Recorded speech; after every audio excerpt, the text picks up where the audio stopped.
There's a lot of myths circling around the cast iron skillet, so I thought I'd debunk some of them and show you some of my favorite tips to keeping a cast iron around for generations.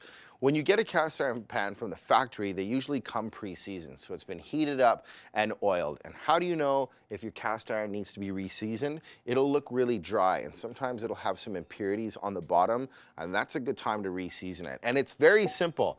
Use a nice neutral oil, like a flaxseed or a grapeseed or a vegetable oil. I wouldn't use olive oil or a nut oil. It's just not the guy for the job. So a little oil in the pan, and get a towel, and you really want to rub the oil into the crevices. And you can see already that it's kind of picking up some impurities from the pan. So get lots of oil in there, rub the sides, even rub the handle, rub the bottom.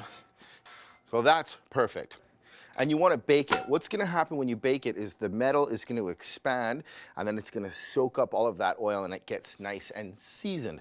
So put it into the oven, 350, 400 degrees for about an hour, and that's perfect. So after it's seasoned, people say you shouldn't clean it with soap and water, and that myth needs to be busted. You can clean it with soap and water, just dry it really good and re-oil it. So those are some of my favorite tips and tricks to keeping a cast iron pan.